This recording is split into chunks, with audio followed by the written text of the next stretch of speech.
Welcome to the Climate Adaptation Research Symposium. My name is J.R. DeShazo, and I am the director of the UCLA Luskin Center for Innovation.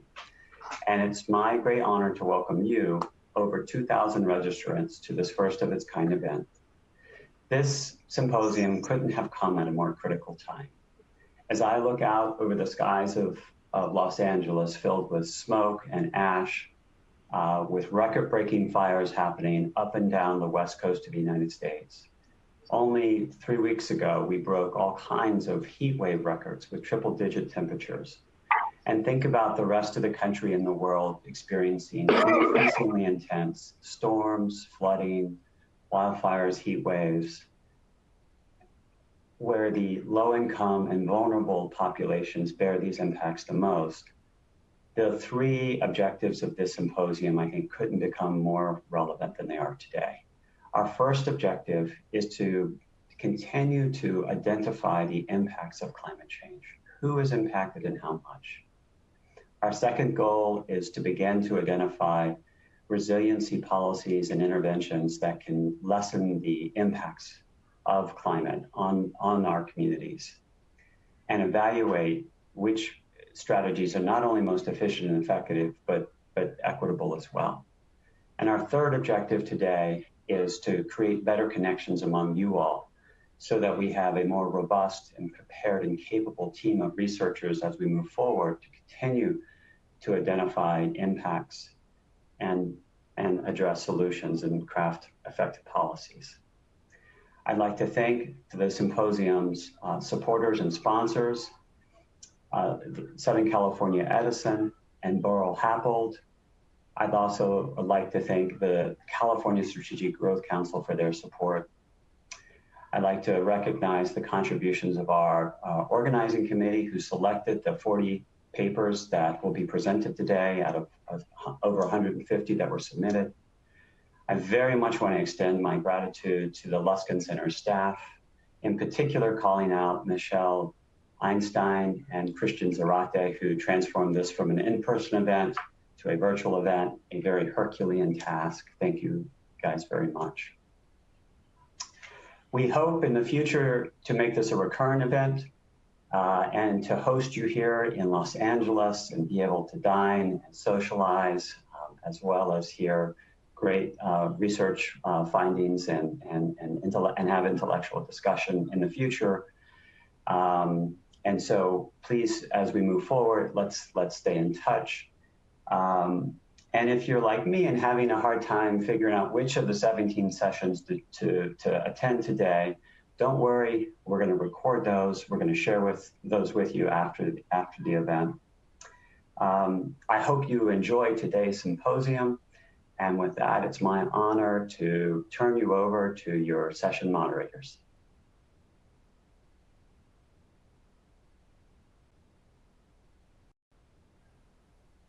Hi, everyone. I'm Alan Barreca. I'm an economist who works at UCLA in the Institute of the Environment and Sustainability.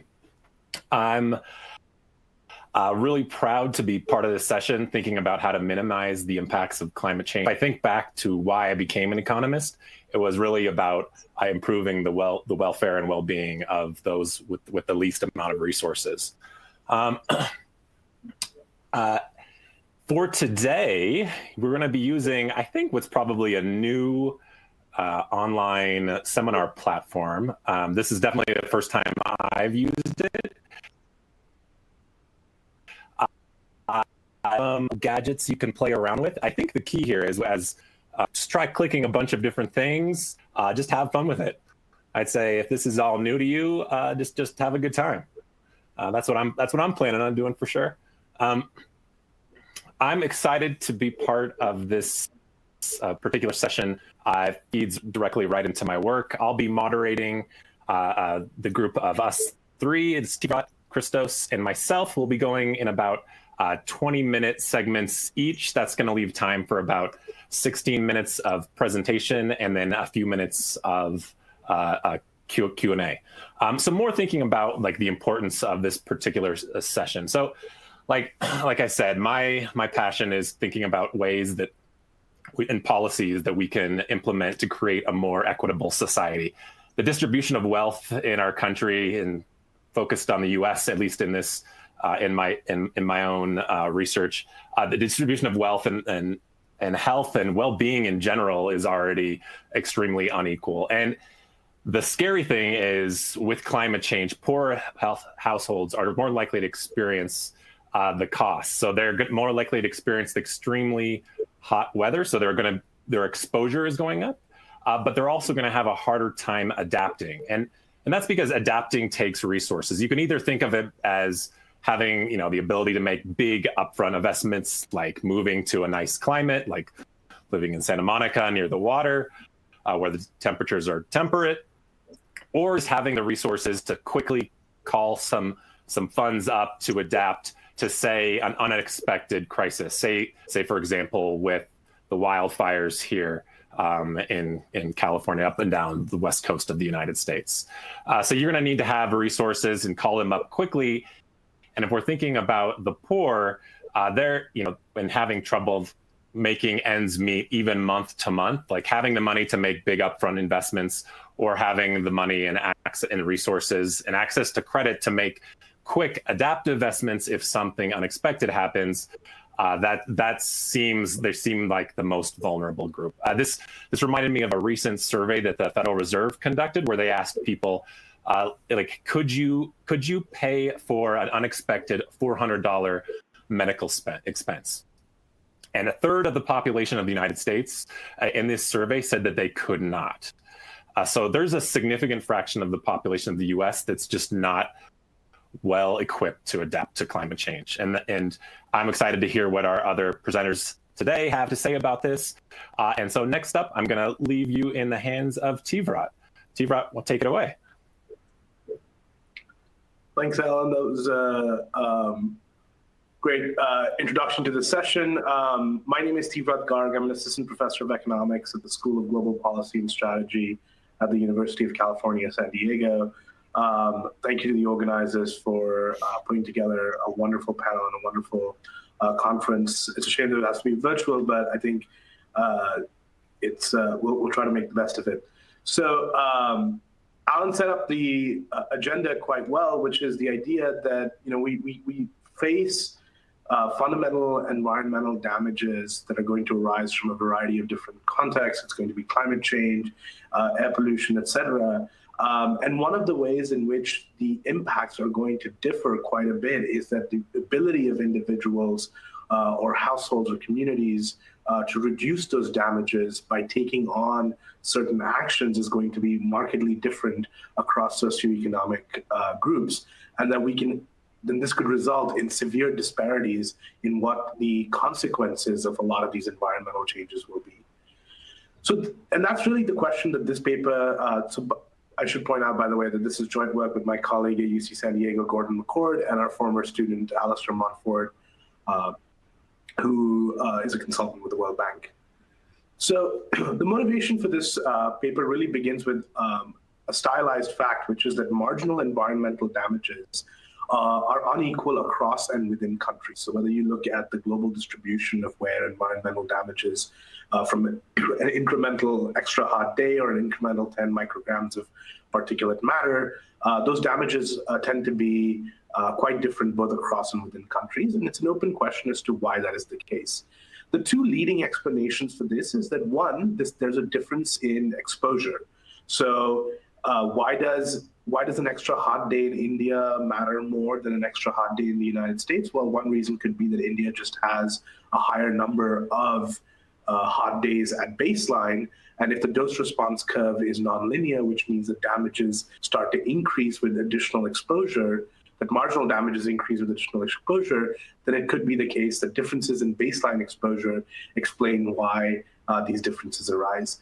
The second, and what we are going to, spoiler alert, what we're going to show you is more likely of an explanation, is that this is due to differences in adaptation, for instance, due to income. So you can think about this in terms of differences in the socioeconomic factors that individuals have, and how these are in particular responsible for showing differences in marginal effects of environmental damages.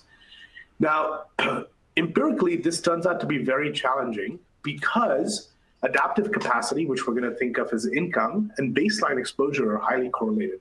Precisely the point that Alan was making in the introduction, which is that if you have money, you can choose to relocate to places that have lower baseline exposure. And if you have money, you can also make defensive investments, such as air conditioners or air purifiers, et cetera. And so just to give you a graphical illustration, what this shows you is that there are two possibilities where you have two different levels of exposure.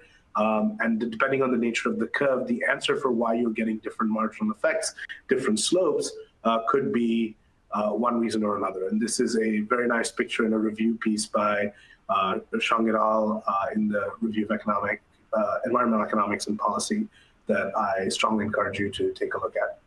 And so the solution to this on a technical level is that we need orthogonal sources of variation in exposure and in income. So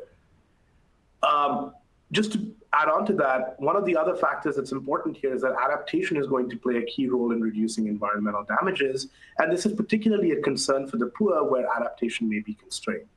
This also forms in the background of growing environmental justice concerns and the idea that those experiencing climate damages are not necessarily the same as those that are causing the carbon emissions.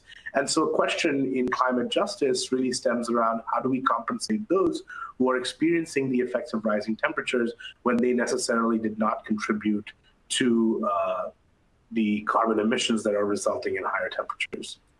So what we're going to do in this paper is we're going to estimate a standard environment outcome relationship. There's a growing literature, a number of people in this panel, a number of people in this conference have contributed to this literature. Specifically, what we're going to do is that we're going to estimate the same day temperature violence relationship. So how hot is it today and how likely are you to engage in aggressive violent behavior on that same day? The reason we picked this outcome is that there's a couple of technical reasons, but that it allows us to, what we're interested really is not necessarily in just this relationship, but also how this relationship is going to change with higher levels of income. And to do that, what we're going to essentially be studying is the attenuation of a parameter, and estimating this temperature violence relationship allows us to estimate a single parameter because the temperature violence relationship is one where we observe, and this is true across multiple contexts, there's no displacement, and the effects are largely linear in higher temperatures, as opposed to other outcomes where we observe nonlinearities. It's also a fairly significant issue in Mexico, which is where we're going to conduct our study. So what we're going to do is we're going to then combine this with an exogenous variation in income that is unrelated to weather, and this is going to come from the rollout of a large-scale cash transfer program in Mexico known as the Progresa program, which then became the Oportunidades program, and now was called Prospera, and of course now that program has been discontinued in its original form.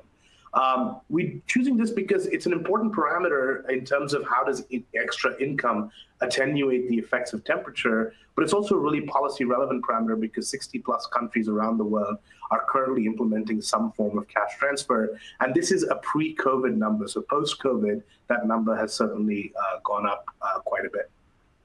Okay. So what are the results? Just to give you a quick preview, we're going to show you that a 1 degree Celsius increase in temperature increases the likelihood of a homicide by 1.6% on that same day. We'll show you that there's no displacement or harvesting over subsequent days. The exciting part of this paper, which is what our contribution is to show you that cash transfer programs attenuate about 66 to 80% of the effect of same-day temperature on homicides. We'll show you that this is consistent across various research designs. It's comparable across male and female victims, weekdays versus weekends, and this will let us say a little about what the underlying mechanism is. And we'll show you that overall, this Progresa program reduced about 2,500 heat-related homicides from 1999 to 2003. And if you do some very conservative calculations, that itself accounts for about 5.7% of the program costs. So beyond the environmental economics literature, this is worth thinking about because it means that if these social protection programs are actually reducing environmental damages in the current framework, we may be undervaluing them. So just to give you a quick overview of the literature that we're contributing to, there's 3 broad pieces of literature here on the distribution of environmental damages, on adaptation, and on the benefits of cash transfer. For this audience in particular, the main emphasis would be here in terms of the adaptation literature. Alan has a fantastic paper showing how the adoption of ACs in the US reduced the effects of temperature on mortality through the United States. Our focus is on developing countries where the penetration of air conditioning is still incredibly low. And because of electricity constraints, it's likely to remain low for a very long period of time, not to mention additional liquidity constraints. So in those settings, thinking about what the policy relevant lever could be is quite important. And we show that cash transfers may be one such important lever. Yeah. So what's the design in this literature where we estimate the effect of temperature on the likelihood of a homicide subject to a whole host of fixed effects. And what we show you is that the main effects arise on the hot day, and there's very little displacement before and after. So showing us that all of the action of temperature on aggressive behavior is on the same day. This is consistent with findings in other settings. We're not the first to show this, even in the context of Mexico. So this is a finding that we're just validating in our data. Okay. And again, over the temperature distribution, the effects are largely linear. And that is, again, something that allows us to condense the entire temperature violence relationship into a single parameter, and that allows us to conserve power when we're estimating the attenuation in the second stage. So I won't bore you with the robustness checks. The results are quite robust. In terms of mechanisms, we think that this is likely driven by psychological effects. There's an extant literature in psychology and in economics showing that heat has a psychological effect on aggressive behavior. We're able to do some stuff to rule out alternative explanations, such as increases in interaction or increased alcohol consumption. This is largely because we observe similar effects across the week, across days of week. So if you assume that alcohol consumption or interaction are more likely on certain days versus others, or where the margin of adjustment is more slack in some days than others, then these explanations are unlikely to be driving our results. Okay. So moving to the heart of the paper, which is, what can we do to reduce these environmental damages? The first thing on a technical note is that causality is actually really important. So what we do here is we plot the marginal effect of temperature on aggressive behavior in the form of homicides by the deciles of income per capita or electricity penetration in Mexico. And as you'll notice, it's a downward sloping curve. So places with the highest income per capita and places with electricity penetration are least sensitive to the effects of temperature. But this could be done for income per capita, electricity penetration, or really any measure of development. So while this tells us that there is a stylized fact here, it doesn't give us some sort of a policy lever in terms of what should be done in order to reduce either reduce the damages right here, or in general reduce disparities in damages across locations. So we're going to use this cash transfer program that was piloted in '97 and then rolled out to all rural areas from '98 to 2000 in Mexico. And the neat thing from a program evaluation standpoint is that there was an eligibility cutoff in terms of every locality that was in Mexico was assigned a marginalization index. And what the marginalization index did is essentially think of it as a poverty index. And then the Mexican government just took a cutoff at -1.2 and said that if you were poorer than this as a locality, you were eligible for this program, otherwise you weren't, at least in the initial phase of the program. So we're going to exploit this eligibility discontinuity in trying to estimate our program effect. And this is showing you just that the discontinuity exists. It's a fuzzy discontinuity, and we'll account for that. But basically, the discontinuity existed all the way until 2003, but in 2004 and 2005, as you can see up top here, there is no longer any discontinuity. Okay, so the first thing we do is we do an event study on the effect size of temperature on homicides in Mexico. And we plot this for the 3 time periods before a locality gets the program. And as you'll notice that there is a statistically significant positive effect of temperature on homicides before the program, but then that effect basically becomes 0 or close to it, at least in the mean becomes 0. And the standard errors, of course, cross 0 on both sides, but the effects do substantially reduce post-entry into the program. And those effects seem to persist over time. Now, keep in mind, we're dealing with a fairly narrow window, so we can't say too much about extremely long-term effects. But what we can show is that there is an immediate reduction in the sensitivity to temperature in the case of the outcome variable that we're thinking about, which is homicides. If you look at this across the days in different temperature distributions, what you're essentially noticing is that what Progressa does is it just flattens the treatment curve. So at low levels of temperature, there's no effect on aggressive behavior or homicides, but as temperatures start to increase, there is a relationship between temperature and homicides, but having Progressa pretty much flattens that relationship. And finally, we can see this in the case of a regression discontinuity setting where each dot represents the marginal effect, the average marginal effect of temperature in that marginalization index over the 5-year period. And we can just plot that out right around the discontinuity. And even though it's a fuzzy discontinuity, we can see it quite clearly in the pictures in a sharp regression discontinuity framework, showing us that there is a substantial decline in the effect of temperature on homicides in places that are barely eligible for the program relative to those that are barely ineligible for the program. Okay, so why does Progressa do this? A couple of different mechanisms are possible. So the ones that we think are not at play are things like changes in time use, female empowerment, and reductions in inequality. We can test for each of these. For instance, for female empowerment, we can test if the effects are different for male versus female victims, and we don't see any differences across those two groups. If anything, we see much larger effects on male victims. We can test for effects across inequality by looking at the pre-existing Gini coefficients across different localities in Mexico. And again, we don't see many differences across pre-existing levels of inequality, so we don't think that that's a driving mechanism. You could also think about things like program design, where so one of the features of the program was that it was a conditional cash transfer program.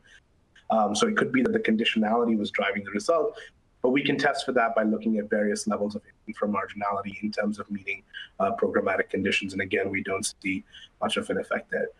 So we will admit that it's infeasible for us to separately identify each causal chain. So we will say that there's probably two likely mechanisms here at play. One is reductions in stress. So because violence is often a result of stress, and heat can increase stress, it is also possible that cash transfers which have been shown to reduce stress, especially in poor populations. That could be the driving result.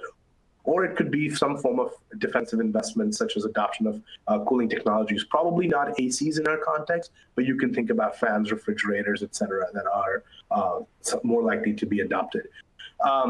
We have some work ongoing that seems to suggest that reductions in stress are probably more on point, because we're seeing the same relationship not just with interpersonal violence, but also intrapersonal violence. So thinking about self-harm and self-injury, where some of the other mechanisms are less likely to play in. But we're not going to be able to distinctively tell you which of these two mechanisms it is. So finally, we can value the benefits of Progressa in this context. We do a series of back-of-the-envelope calculations, but they're based off of how many avoided homicides there are. There are about 3,000 heat-related homicides in this time period. We think that Progressa averts about 2,500 of those. We use just the value of statistical life here, which is 153,393 for Mexico for 2,000 BSL. And that is a very conservative number, because by most estimates, the cost of violence exceeds the cost, the value of statistical life. But we're going to go conservative and use the value of statistical life. And even at that number, this is approximately 5.7% of the programmatic cost. So the takeaways from this, I think I'm missing a slide here. Okay, yeah, so the takeaways from this are that one, that income is going to be a very important driver of adaptation and reducing environmental damages and disparities in environmental damages, that income can causally explain much of these differences. The second is that as we implement these social protection programs, it's very important for us to also take into account how these programs are reducing vulnerability to climate extremes. And if they are doing that, that is an important part of the willingness to pay for these programs. Because these programs are expensive, sometimes they're quite popular, but oftentimes they're also not as popular. Showing that there is a better value return here could be quite important in providing justification for these programs, and certainly in doing cost-benefit analysis. And finally, realizing that in addition to sort of the physical damages that are going to be arising from climate change, we need to be very profoundly aware of how those changes are going to interact in very, very poor settings, particularly in low-income countries where traditional adaptation technologies are not necessarily available. So with that, I will say thank you very much for your time, and back to you, Alan. Thanks so much, Teevrat. So we have time for some questions. There's a Q&A option for you out there in the audience. And to give you a little more time, I'm going to ask one question myself, and then I'll start going through the list of questions there. Teevrat, so what do you think? You mentioned that this is probably an underestimate of the benefits of reduced violence. And I was just thinking that, you know, in the long term, there's got to be huge gains to reduce violence. So what do you think those are, and like where would you go next with your research if you were going to tackle one of those? Yeah, so I think the next thing that we're working on is showing this in the case of perhaps what's the biggest part of the social cost of carbon is the temperature mortality relationship, and also the air pollution mortality relationship. I think this is I want to give a mention to a few key papers in this area. There's a really fantastic paper coming out by Corey White and Jamie Mullins in the Journal of Public Economics, showing that access to healthcare had a very large effect in attenuating the temperature mortality relationship in the United States. I think there's a couple of other papers in this domain out there, but I think showing how these damages are going to reduce and what the public investments, a lot of these programs are largely public investments. I think that's sort of the next step, is documenting more instances of this, fully valuing these programs. And then on the flip side, also thinking about how the design and take-up of these programs is going to be affected in an increasingly warm world. So I think that is just a very open area for inquiry, and one that I'm very excited to do more work in. Very cool.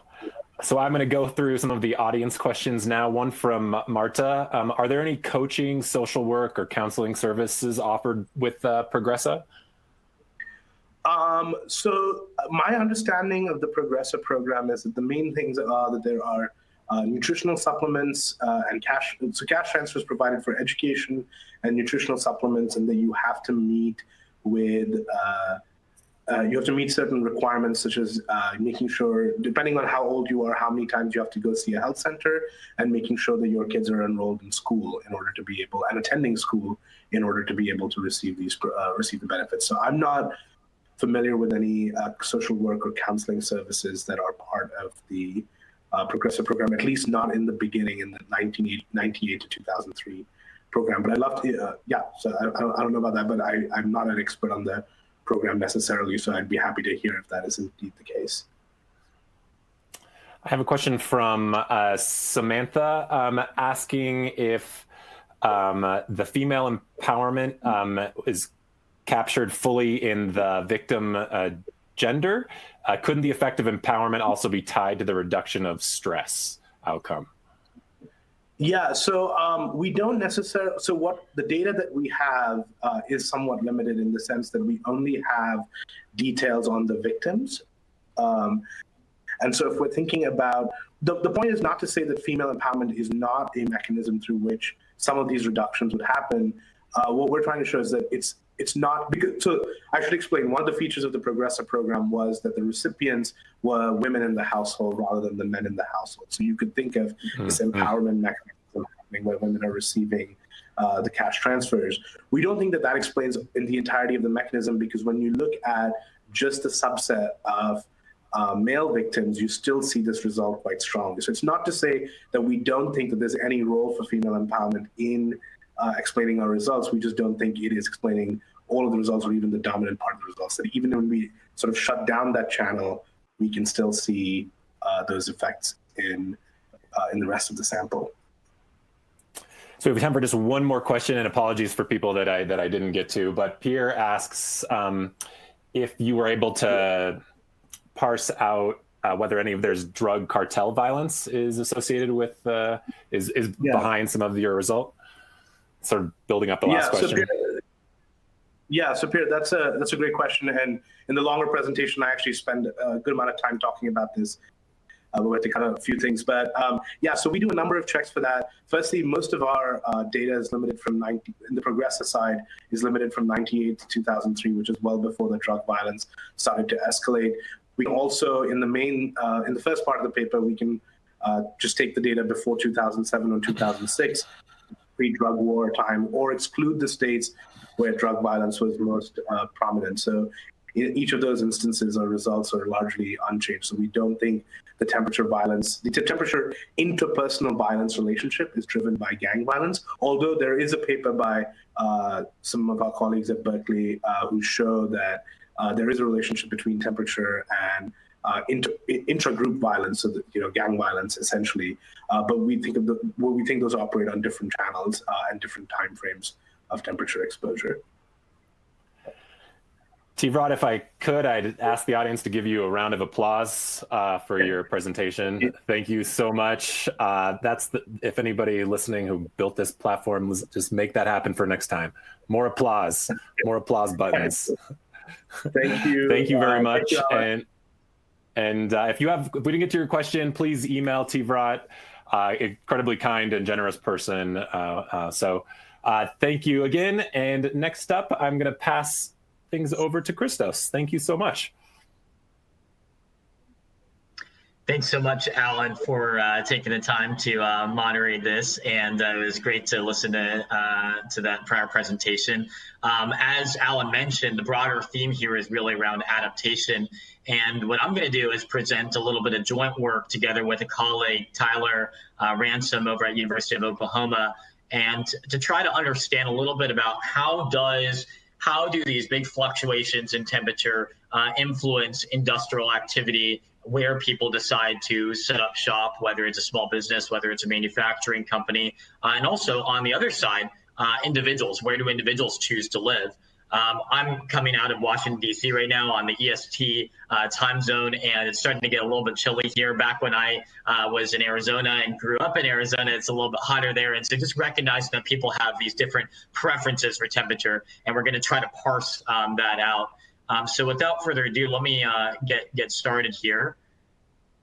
It doesn't take a lot to motivate this, especially given that everybody kind of has common interest in an environmental conference. But what I just wanted to kick off with is this little news article back from 1933 in the New York Times that the title reads, "Booms coincide with drops in sun's heat, depressions follow rise, new charts show." So while it is the case that it's really easy to find statistics on pretty much anything under the sun, this I found kind of interesting and just a good reminder of how temperature plays a very driving role in economic activity. And actually in some of my other work, which I won't go into too much detail now, I actually am able to show how really extreme temperatures affect people's mood and their temperament. And so this is just a broader presentation about how climate can influence people's decision-making and where they might want to live. And as a result, the economic activity that ensues in that location.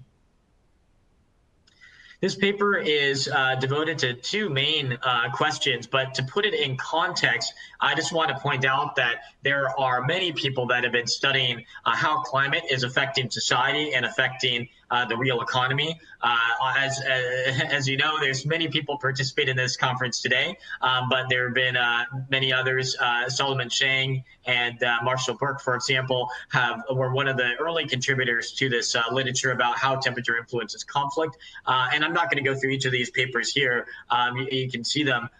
But what this paper is going to be contributing very directly to is a series of empirical examinations into how changes, and not just small changes, not just like, oh, there's a 1 degree change, but longer run changes over a decade, over 2 decades, influence where people decide to move and the types of industrial activity that take place in those activities. And so this is what this paper is trying to broadly contribute to.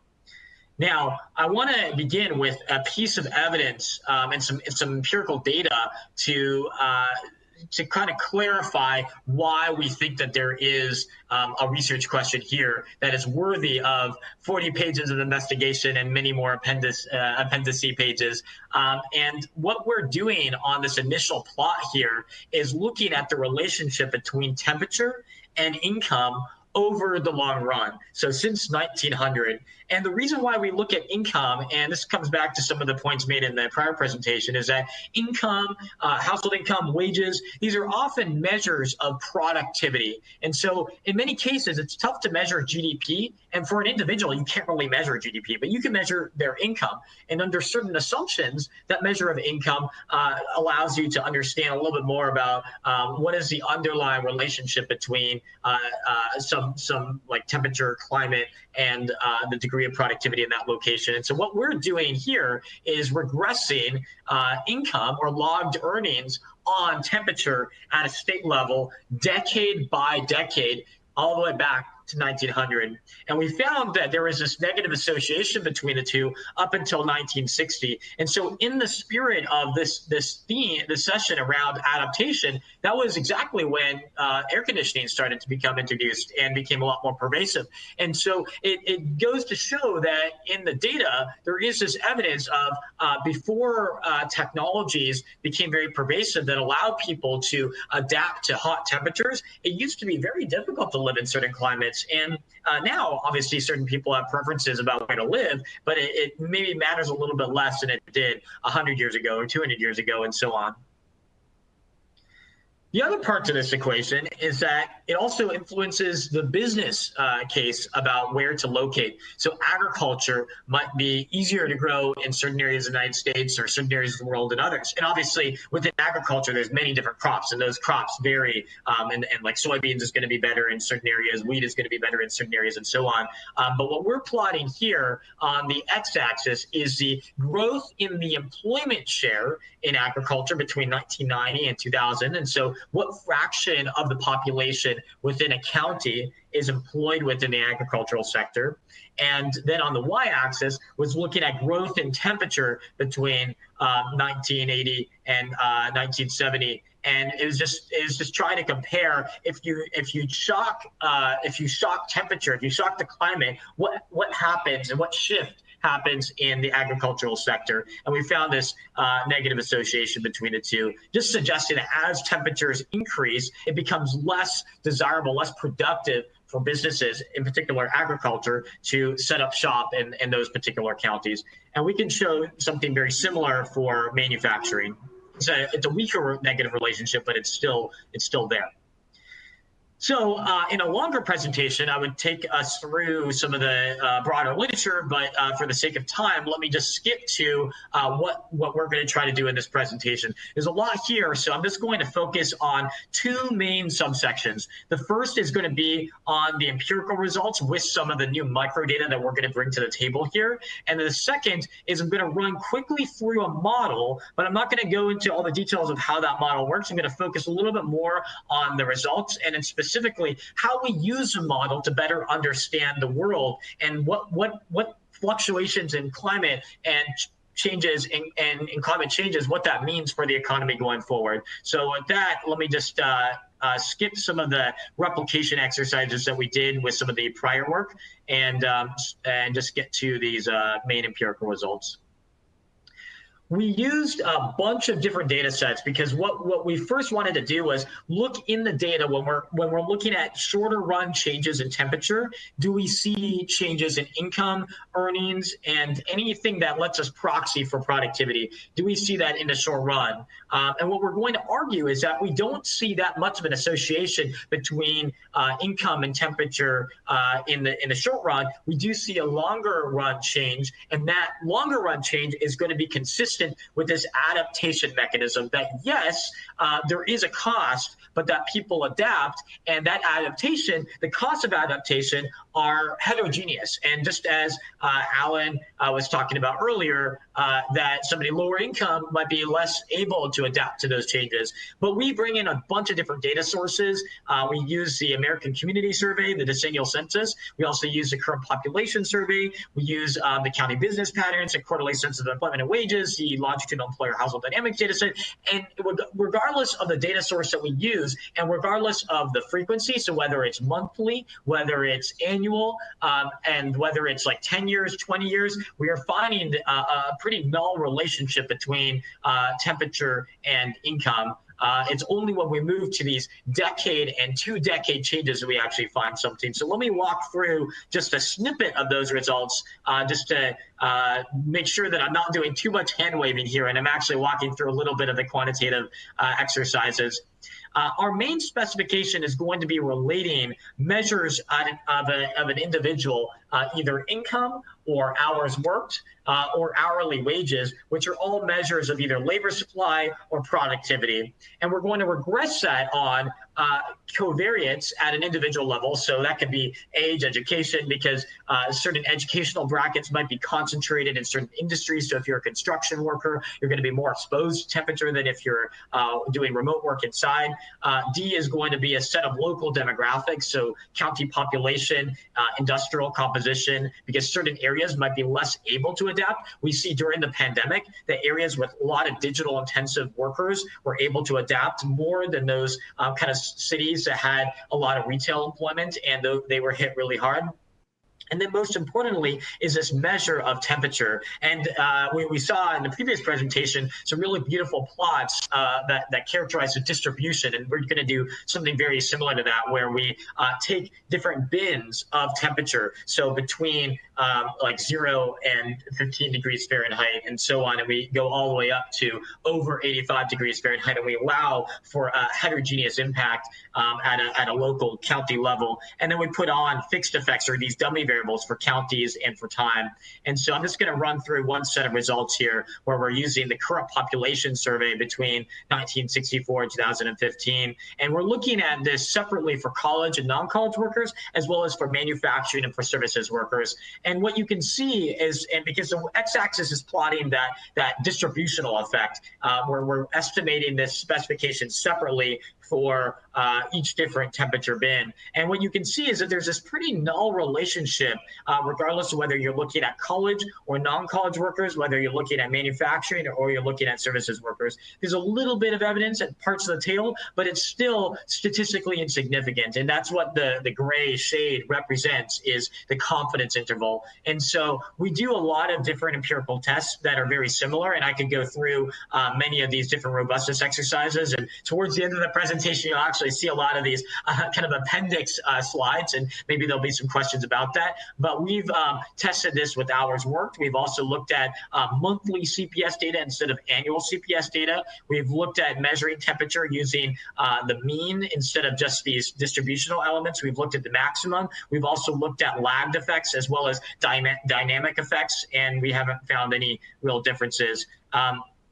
We've also used the QCW and other data sets. The one part that I want to focus a tiny bit on before going to the model is when we allow for longer run changes and this adaptation, this is where we do find some very statistically significant evidence. And so what we're presenting here is in the outcome variable, we're looking at these decadal changes in income at a county level from the Census Bureau between 1960 and 2010. So we're looking at like 1960 1960 to 1970, 1970 to 1980, and so on. And then on the right-hand side, we're controlling for demographic characteristics via this DCT, as well as temperature at decadal frequency. And then we're also allowing for 20-year changes, and then the interaction between the two. And there's some prior literature that looks at what does it mean when you find these different coefficients on, for example, the psi parameter, when you're looking at the interaction between the two. And when you do, that this is going to be consistent with an adaptation mechanism that hotter temperatures in prior decades are going to be less costly to adapt to based on the choices that somebody makes in the prior decade. So if there's more sustainable buildings that are created within a city, and I mean, just earlier today, I was checking out a new apartment that has got really beautiful, like light comes in, so you don't need to have the lights on as much and all that. So that's the type of adaptation to have in mind. And just to show this really briefly, we do find this evidence of adaptation, very statistically significant evidence, even after we control for a lot of demographic characteristics. We also find statistically significant evidence on the direct effects of these 20-year changes and 10-year changes. And we find that it's concentrated in counties with a higher share of agricultural and mining activity. And so that's telling us exactly what we would expect, that it's these counties where traditionally it used to have high pollution intensive sectors that there's going to be this greater adaptation taking place. So now to run through in like the next 3 minutes, I'm going to skip over some of the model. I just want to flesh out two tiny details about it. The first is on the production side. And admittedly, I'm going to wave my hands a little bit here. On the production side, we're going to allow temperature to enter in a very specific way. Namely, we're going to say that temperature can affect the underlying productivity of an area based on this parameter alpha K, which we're going to discipline to the data. So temperature can affect the productivity of a business, because if it's very hot and you're producing and you're a manufacturing company, maybe you have to turn on the AC more so that the people inside the manufacturing facility aren't subject to very bad working conditions. And so that's going to be how we incorporate temperature on the production side. And on the individual side, we're going to allow it to affect people's taste for a location. And in particular, that's the G of T function. And we're going to specify G of T in a very what's called semi-parametric way, where it depends on age, it depends on all these individual level characteristics. And temperature might vary for somebody that's in their 20s versus in their 30s versus in their 40s if they have children, because maybe they want to spend time playing soccer outside and so on. So those are the two features that I just want to stress. And then there's a lot more that goes into actually computationally solving this model and disciplining it to the data. So, because I think I only have 2 minutes left, what I wanted to end off on are the two counterfactual results. And these, I think, are the most policy relevant components of the paper, because we went through all this exercises of motivating with the empirical data and then building this model so that we can use it to do policy inference. And so there's two results that I want to show here. One, what is the long run effect of temperature changes? And we do that by saying, let's hold fixed the distribution of temperature to 1970 levels within a county and then simulate the model in 2010. So we're going to say, let's assume that climate did not change since 1970, simulate what things would look like. And number two, what role do these different supply and demand factors play? And here we're going to say, we're going to let temperature enter into preferences, and then separately, we're going to allow temperature to enter into the production function, and we're going to try to disentangle the two effects. So effect number one is that we find that these areas that would have gotten hotter would have experienced greater entry. And so this is getting a little bit at like places that are cold or places, people don't like the extremes. And so that places that would have, and it was, what's the correlation, I think, is 0.17. And so it's showing this change in temperature between 1970 and 2010 and on the x-axis. And then on the y-axis, it's showing that change in the counterfactual share of people that would have moved into an area. So people would like certain areas to be a little bit hotter. Obviously not, people don't want the temperature to go up too much, but certain areas could be a little bit hotter and maybe entry would have gone in a little bit more. And then the second main result was showing that what is this relationship between these demand and supply side factors? And what we find here is that location matters more for influencing where people want to live. Productivity is affected a little bit, but not that much. Productivity is not driving most of these results. And actually, when we do a decomposition, about 90% of the mobility results is driven by this preferences channel of temperature influencing where people want to live and have a family, as opposed to the productivity side. And I think think that's driven by all these technologies that enter into the market that allow firms to better adjust, whereas individuals, their best adjustment mechanism sometimes is just to move locations.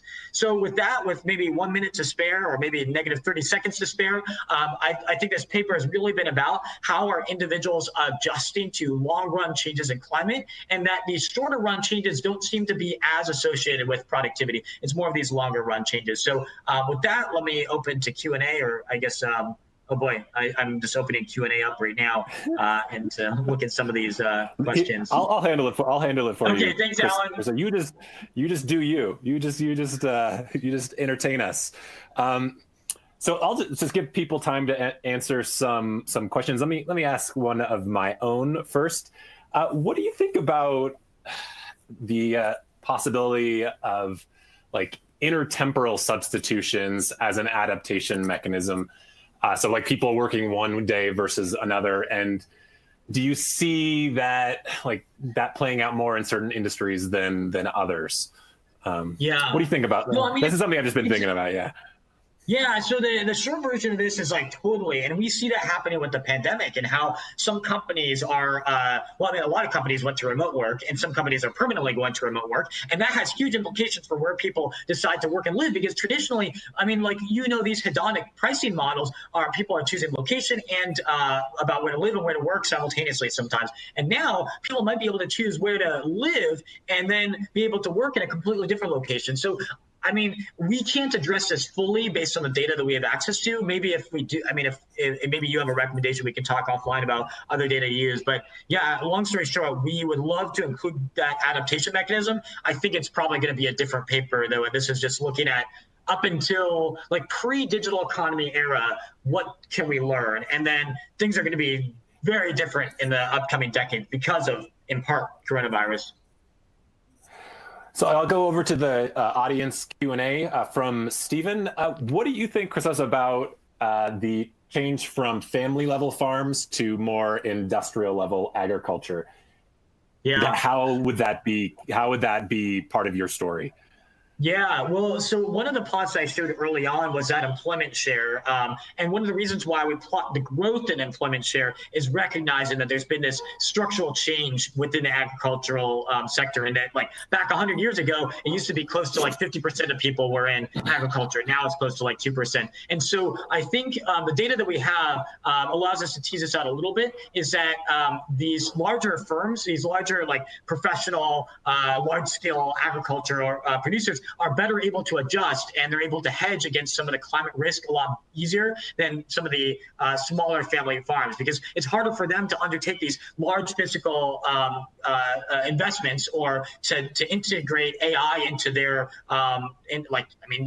some people have just shown me like pictures of these high-tech tractors that include analytics, and they can pretty much be like robotic. They go just out on the farm. So yeah, I think that's part of when we're thinking about the heterogeneous effects of adaptation.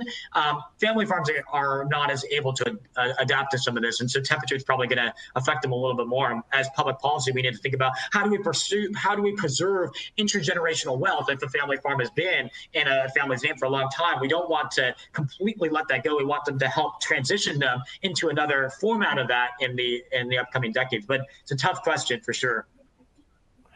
I think we have time for one more. I'm actually going to combine two questions. And do you think that the temperature has actually influenced policy in a way? So maybe even as temperatures trended hotter in recent years, that the states are now responding with policies to incentivize firms to locate there. Yeah. What do you think of that?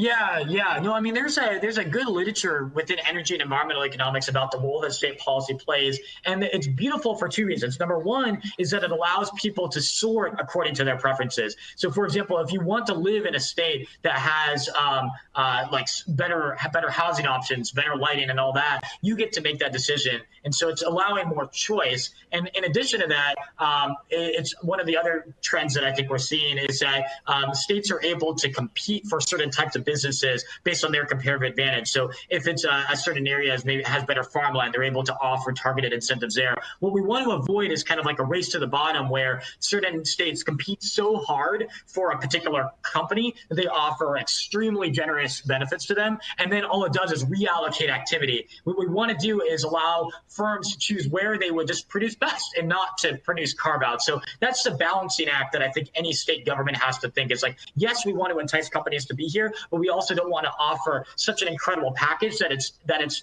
producing discompetitive effects to the existing firms that are already there. But yeah, really important issue. Thank you so much, Christos.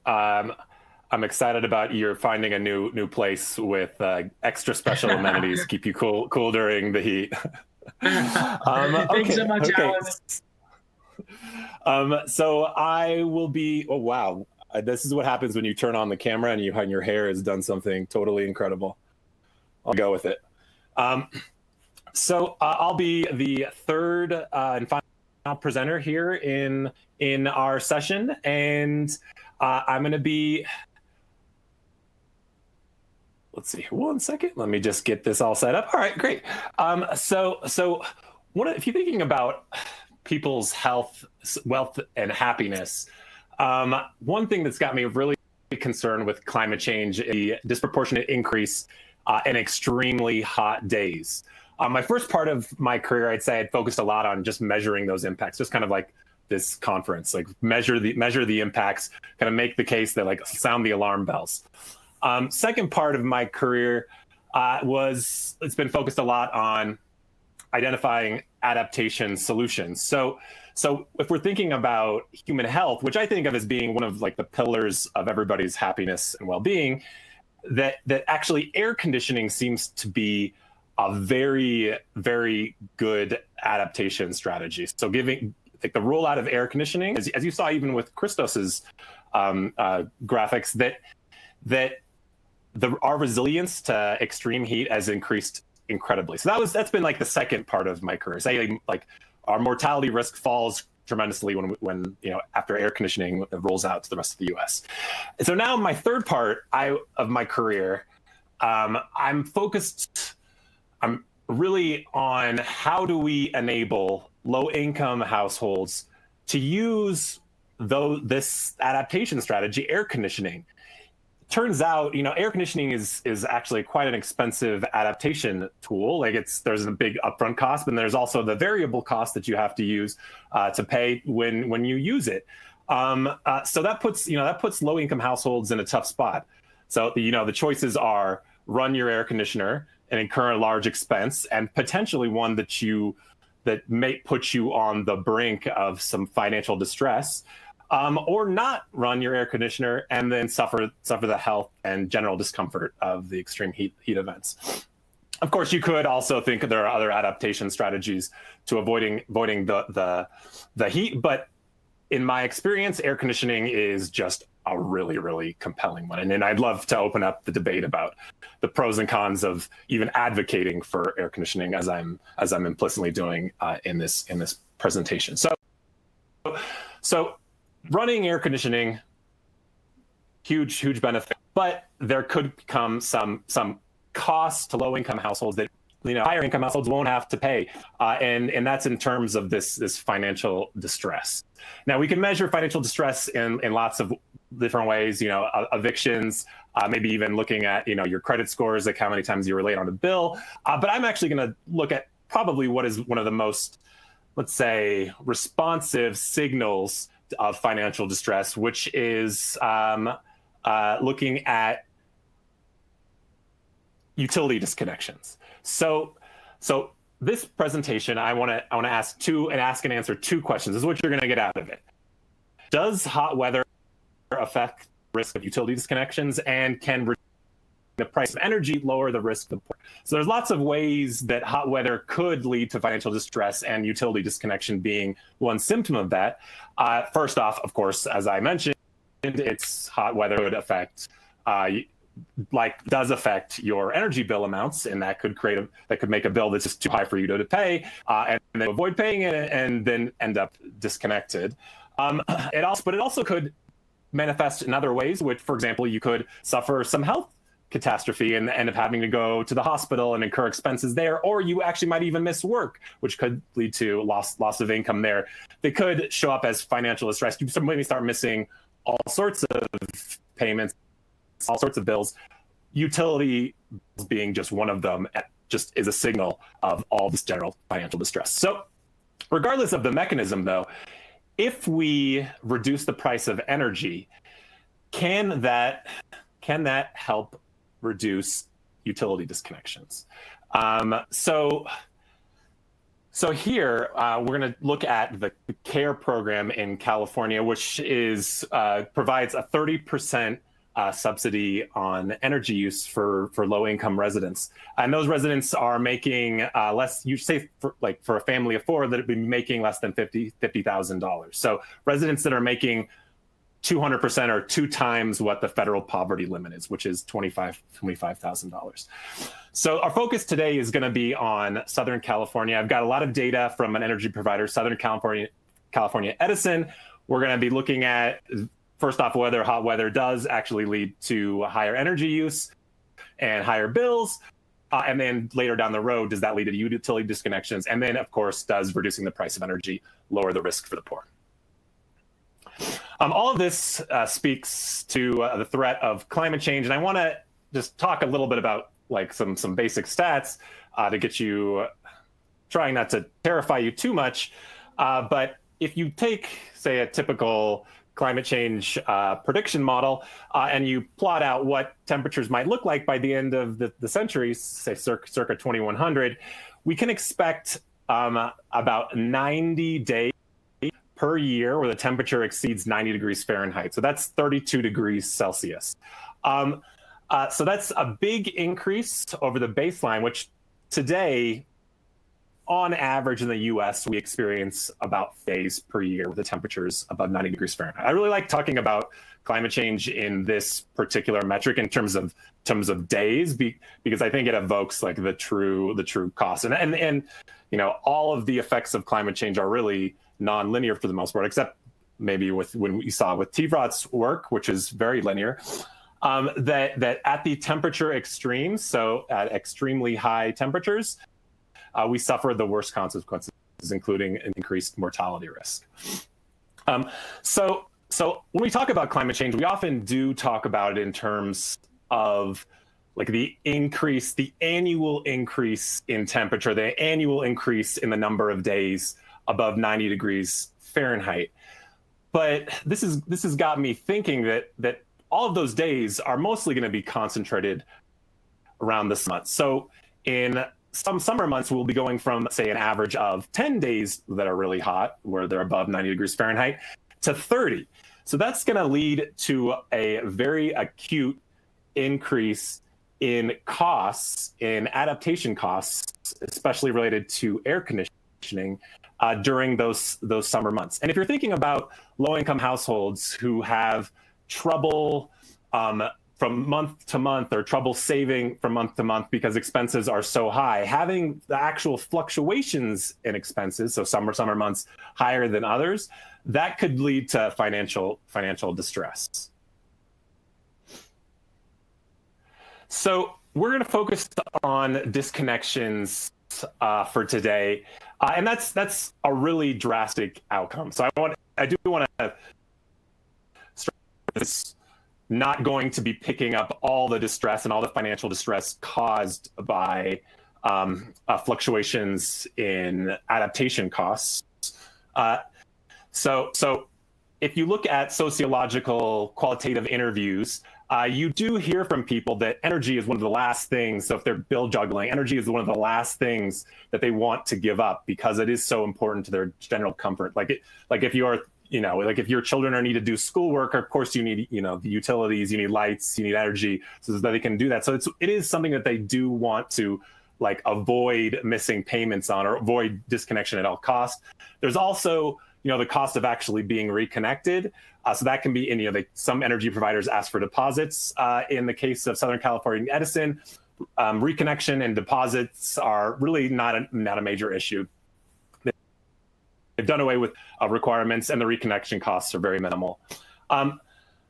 So given this really does just capture the tip of the iceberg of the financial distress, households just generally will cut explore where they can, including basic things like food. So in a national survey, 22% of households in the U.S. reported reducing or foregoing basic necessities like food to pay their energy bills. And this comes from a 2015 survey. And there's some evidence in this heat or eat literature to suggest that households do, when the temperatures are unusually cold in that heat or eat literature, when they are unusually cold, that the households tend to cut back on food. So to some extent, I want to make the case that maybe we won't pick up something, but doesn't mean that there isn't financial distress there. But on the other hand, I want to make the case that actually it is something that we should be concerned about today. From that same survey in 2015, let me pause there. Same survey in 2015, 14% of households across the U.S. report receiving a disconnection notice. So that's a pretty significant fraction of the U.S. That's just receiving a notice. Now, data on actual disconnections are kind of rare, and so this is why we had to go out and request restricted data from Southern California Edison with information on disconnections. But if you look at just annual reports from energy providers, the numbers are still pretty significant. In our data for Southern California Edison, they report that for all their residential accounts, about 0.7% of them are disconnected each month. So that's a pretty significant number. Now, when you're thinking about this in terms of the context data, like adapting, just be mindful that in truth, disconnection won't lead to people being exposed to extreme elements all that much or not having energy for all that long. In general, most households, given the importance of energy, most households end up being reconnected within 24 hours. So for Southern California Edison, they report that 84% of all their customers are reconnected almost right away. All right, so now let's get into our actual analysis and what we have in terms of data. So using data on 300 zip codes from Southern California Edison, and they gave us 1,000 accounts per zip code, and this spans a rather modest time frame because of their actual data collection requirements. They only keep about 7 years of data. So we have 2012 to 2017. We have variables on, yes, of course, disconnections, but we also have the energy consumption and bill amount. And so we have different zip codes with pretty drastic variety of climates. So here's a map. It's shaded light gray is the Southern California Edison territory, and the black areas are the zip codes in an analysis. And we chose those zip codes because they were highly populated and had a significant fraction of low-income population.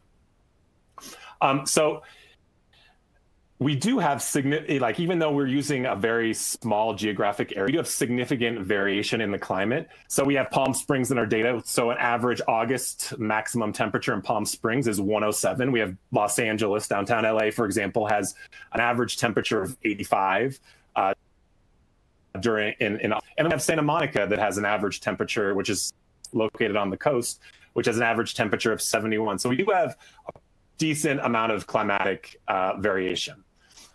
Now, as I mentioned earlier, we are going to look in the second item of the talk today is look at how the CARE program, the California Alternate Rates for Energy program, how that affects people's resilience to climate shocks. We're also going to look at the FARA program, but I kind of want to put that on the side. That is a smaller program that most actually very few households sign up for it.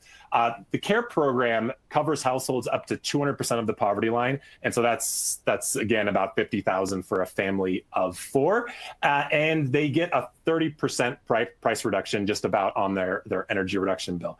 Now the FARA program, that kicks in after say 200% of the poverty line, and goes up to 250% of the poverty line, about 60,000 family incomes, or a family of 4. But again, CARE is really where all the action is at.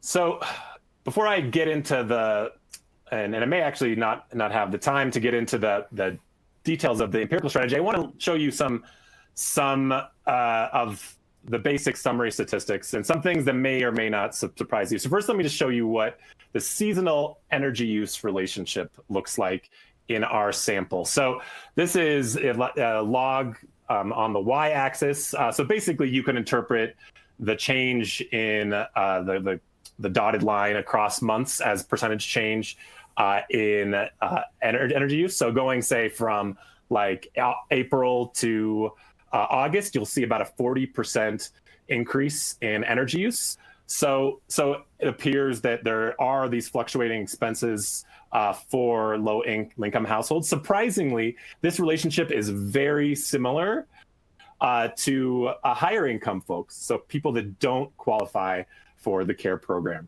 So that's emphasizing the point that electricity use is a necessity and something that one of the last things to go from the budget. That's in percentage change in energy use, but what about if we're talking like dollar amounts? So that's about going from spring when the weather is the nicest in Southern California, or arguably the nicest, that we see between the spring and the summer of about $40 in energy expenses. So that's a fluctuating expense for low-income households that are, having issue making, like a lot of households are having issue, paying from month to month. So now I'm just want to pause here and just pose a rhetorical question, since nobody can answer me live, is just like, what do you think the seasonal relationship will look like when we're looking at disconnection? So this is bill amounts. So you're seeing higher bill amounts in the summer. Now, before I got into this, I naively thought, oh, you might expect like higher, disconnections, like, also in the summer, like when their expenses go up. But I think that is not what we find. We actually see an inverse relationship where disconnections are higher as you get into the winter months, and especially right after the new year. So in January and February, disconnections are quite high. So a couple points here. The first is that it's not to say that the electricity use and the bill amounts are the primary driver of disconnections. There are lots of factors that influence disconnections. Seasonal, income, that could be one. Expenses that go up maybe around December for the holidays for some folks, and those increasing expenses could then translate to higher disconnections later on. But the other thing, which is going to feed into the analysis, is that actually the expense does not time up necessarily with the disconnections. And that's because in most cases, you incur the expense, then SCE, Southern California, will send you the bill, and then you can still go overdue on the bill, and then they'll mail you a notice, and then they'll call you, and then they'll let you know they're going to disconnect you. And all of that process takes about 53 days from the end of the billing cycle. So what may actually show up, and what we find in our results, is that the disconnections occur later down the road. And so I just want to get to those main estimates really quickly. So what we do find is that actually, if you're looking at disconnections in the current billing cycle, if you look back over the history of that household and the temperatures they were exposed to, what you find is, and this is plotting out the effects of a 95-degree day, what you find is that it's really temperatures like 2 or 3 months ago that cause disconnections to go up in this billing cycle. So the biggest ago, and it's about 2 or 3 disconnections per 100,000 accounts. And that represents a little bit less than a 1% increase in disconnection risk for this population. Actually a fairly significant amount because, again, we're just talking about hot days here. So on that note, I'm going to quickly look at Q&A, but I know you've got, as a moderator, I did the worst job moderating myself. I might, let's see. I might just end there, and hopefully people will be forgiving and send me an email if you have questions, but I do appreciate your thoughts and feedbacks, and especially people from industry where you have perspectives and experience that we in academics may not. So thank you for your comments there. This marks the end of this session, and thank you everybody for attending. And let you know that there are sessions coming up at 11 o'clock Pacific, and there are 4 different rooms you could potentially go to. I know which room I'm going to, so I will hopefully see you there. I'm not going to tell you which room. So thank you again, and have a great rest of the day.